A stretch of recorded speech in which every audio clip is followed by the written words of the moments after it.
ఎట్లేంలే 13వ తేదీ ప్రజల తీర్పు, 4వ తేదీ వచ్చి విన్నింగ్ తెలియజేస్తారు. 10వ తేదీ లోపల జగన్మోహన్ రెడ్డి వైజాగ్లో కొన్ని కోట్ల మంది ముంద ప్రమాణ స్వీకారం జరగబోతుంది. ఇది పక్క. ఈసారి జగన్మోహన్ రెడ్డి గెలిచే అవకాశం లేదని చెప్పి మాట్లాడుతున్నారు కదా. ఇక్కడ పొత్తుతో 3 పార్టీలు కలిసి పనిచేస్తున్నాయి.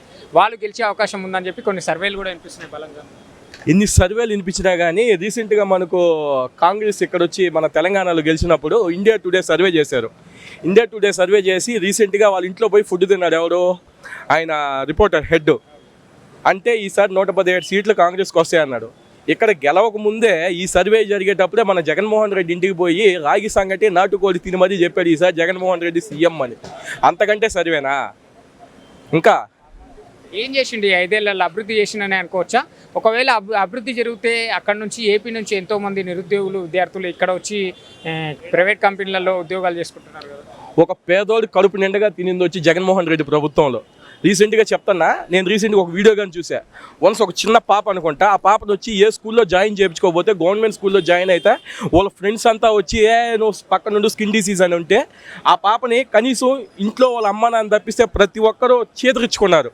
కానీ జగన్మోహన్ రెడ్డి ఆ పాప కనిపించిన వెంటనే ఎవరైనా ఒక సీఎం అయింది, ఆ హోదాలో ఉండి అన్ని కోట్లకు అధిపతి అయింది, ఆ పాపని ఎత్తుకొని నీకేం కాదు ఈ మామయ్య ఉన్నాడు జగన్మోహన్ రెడ్డి అని ఆ పాపను ముద్దాడుకున్నాడు.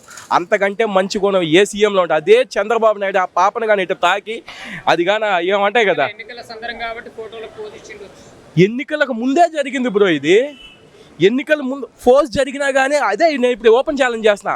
అదే పాపని ఇప్పుడు మన లోకేష్ బాబు కావచ్చు, అదేవిధంగా చంద్రబాబు నాయుడు కావచ్చు, ఆ పాపని ఇలా ఎత్తుకొని ముద్దు పెట్టుకొని నెక్స్ట్ అదేమంటే శానిటైజర్ వేసుకొని రుద్దుకోకుండా ఉంటే నా ఓటు ఖచ్చితంగా చంద్రబాబు నాయుడుకి వేసిండు. అసలు చంద్రబాబు నాయుడు గురించి మనం మాట్లాడుకోవాలంటే 1998 అనుకుంటా అసలు గవర్నమెంట్ స్కూల్లో ఇంగ్లీష్ మీడియం ఎందుకు అని చెప్తే ఒక అతను వచ్చి 1998లో ఒక అతను పోయి ఇంగ్లీష్ మీడియం పెడదాము మన తెలుగు ప్రజలు బాగుపడతారు అంటే నా పార్టీ తెలుగుదేశం పార్టీ, నా పార్టీలో ఓన్లీ తెలుగు మీడియమే ఉండాలి అని తెలుగు చదివించుకున్నాం అని డైలాగులు వేసాడు మన చంద్రబాబు నాయుడు.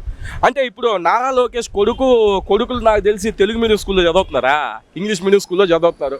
అదే జగన్మోహన్ రెడ్డి ట్యాబ్లు ఇస్తే వీళ్ళు చెడిపోతారు, ఓయమ్మో అవి చూస్తారు ఈ చూస్తారు అని డైలాగులు వేస్తారు. కానీ అదే నారా లోకేష్ కొడుకు వచ్చేసి ట్యాబ్ పెట్టి నొక్కితే ఓయమ్మో నా మనవడు జింగిల్ క్యాడ్బరీ వేస్తున్నారు దెబ్బ అని చెప్పి ప్రతి ఒక్కరు ఆ విధంగా ఆ పాయింట్ ఆఫ్ వ్యూలో ఆలోచిస్తాం. ఈ పాయింట్ ఆఫ్ వ్యూలో ఎందుకు ఆలోచించారు? ఒక పేదోడు కడుపు నిండగా కూడు తింటున్నాడంటే కారణం జగన్మోహన్ రెడ్డి. ₹1 పెరిగిందే అని ఆలోచిస్తామంటే మనకి జీడిపి తగ్గిపోద్ది అని ఆలోచిస్తాము. ఇప్పుడు జీడిపి పరంగా ఆలోచిస్తే ఇప్పుడు జగన్మోహన్ రెడ్డి ఇచ్చిన మన పథకాల్లో సంవత్సరానికి 650 కోట్లు అవుతుంటే ఇప్పుడు అదే మేనిఫెస్టో మన చంద్రబాబు నాయుడు రిలీజ్ చేశాడు. సంవత్సరానికి 1500 కోట్లు అవుతుంది. ఆ కోట్లు యాడ్ నుంచి వస్తే మన నెత్తి మీద పడదా? ఆలోచిస్తే ప్రతి ఒక్కరికి బొంగు ఉంటుంది కదా. ప్రతి ఒక్కరు చదువుకున్నాడు. సంవత్సరానికి 20 లక్షలు ఉద్యోగం ఉంటుంది. నా బొంగుని తెచ్చిస్తారా? ఎంతసేపటికి నేను డెవలప్ చేసింది వచ్చి హైటెక్ సిటీ. తర్వాత ఇంకేం చేశారు చెప్పండి? రోడ్లు బాగలేదు. ఏది ఇప్పుడు ఫర్ ఎగ్జాంపుల్ ఐటీ కంపెనీ అనేది పక్కన పెడితే నేను చదువుకున్నా ఇంజనీరింగ్ చదివితే దాన్ని పక్కన పెడితే మనకు 2014లో మనకి ఎవరు గెలిచాడు? చంద్రబాబు నాయుడు గెలిచాడు. అప్పటి నుంచి రోడ్లు అట్టే ఉన్నాయి. అప్పుడు రోడ్లు వేసి ఉండొచ్చు కదా. ఇప్పుడు రోడ్లు డెవలప్ అవ్వలేదు ఈ డైలాగులు అన్నీ వస్తున్నాయి. ఒక పేదవాడికి ఒక 15,000 డబ్బులు ఇస్తే సోమరిపోతే అయిపోతాడు, ఓయమ్మో ఆంధ్ర వెనకబడిపోద్ది. ఆ ఆలోచనలు ఎందుకు రావట్లేదు? అంటే ఆయన ఏం చేశాడో నాకైతే తెలియదు, ఏం చేస్తాడో కానీ తెలియదు. ఈ మేనిఫెస్టోని ఇంతకుముందు చేయని మేనిఫెస్టో వచ్చి ఇప్పుడు వచ్చి రకరకాల మేనిఫెస్టోని రిలీజ్ చేశారు. అన్ని కోట్ల నష్టం అవుతున్నప్పుడు అప్పుడు మన రాష్ట్రం ముందుకెళ్ళిపోద్దా?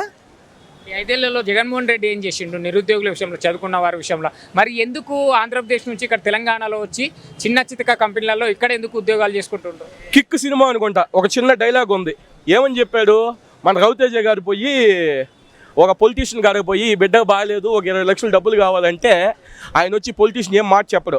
అప్పుడు రవితేజ ఒక డైలాగ్ వేస్తాడు, ఈ పిల్లకాయలకి ఓటు హక్కు లేదు కదా, అదే ఓటు ఉన్న వాళ్ళకి అయితే అవి మాఫీ చేసి అన్నీ కట్ చేయొచ్చు.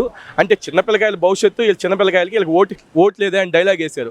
అంటే చిన్నపిల్లకాయలకి ఓటు లేదని తెలిసినా కానీ జగన్మోహన్ రెడ్డి గవర్నమెంట్ స్కూల్లో కనీసం ఒక కార్పొరేట్ స్కూల్ చూస్తే కూర్చునేదానికి పాలరాయిలు, అదేవిధంగా మనకి డిజిటల్ మొత్తం కనిపిస్తుంది.